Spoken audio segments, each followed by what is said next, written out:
আসসালামু আলাইকুম এভরিওয়ান।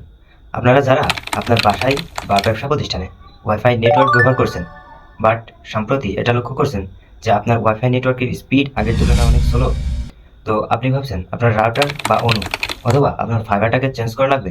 না, কোনো কিছুই চেঞ্জ করা লাগবে না। আপনার ব্যবহার করা স্মার্টফোনের সেটিংস নামের অ্যাপস থেকে জাস্ট একটা সেটিংস অন করার মাধ্যমেই আপনি কিন্তু আপনার ওয়াইফাই নেটওয়ার্কের স্পিডটাকে আগের তুলনায় কয়েক গুণ বাড়িয়ে নিতে পারবেন।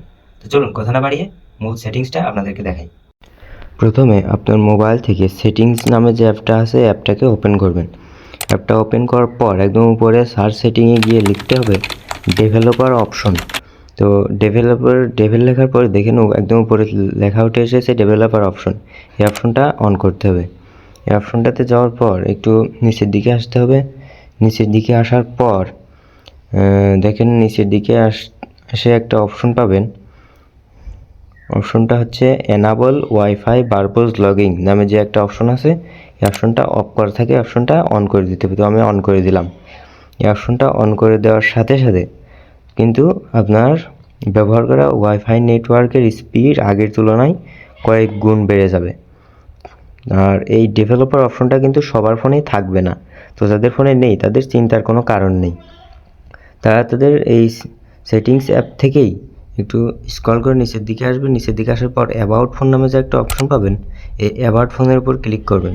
তারপরে একটু নিচের দিকে আসবেন, তারপরে দেখবেন সফটওয়্যার ইনফরমেশন নামে একটা অপশন আছে, এই সফটওয়্যার ইনফরমেশনের উপর ক্লিক করবেন।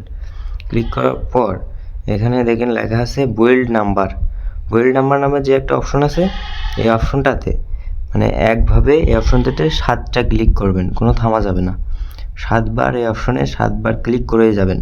7বার ক্লিক করার পর আপনাকে আপনার ফোনের সেটিংসে ডেভেলপার অপশনটা চলে আসবে। আমারও কিন্তু ছিল না, আমি এই বিল্ড নাম্বারের উপর 7টা ক্লিক করে আমার ফোনে ডেভেলপার অপশনটা নিয়ে এসেছি। তো এভাবে আপনারা অন করবেন।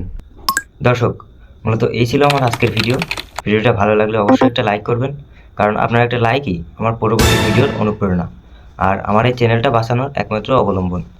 আর এই ধরনের ইনফরমেটিভ ভিডিওগুলো সবার আগে পেতে আমার চ্যানেলটা সাবস্ক্রাইব করে পাশেই থাকবেন। তো কথা না বাড়িয়ে আজকের মতো আমি এখানেই বিদায় নিচ্ছি। দেখা হচ্ছে পরবর্তী কোনো ভিডিওতে। আল্লাহ হাফেজ।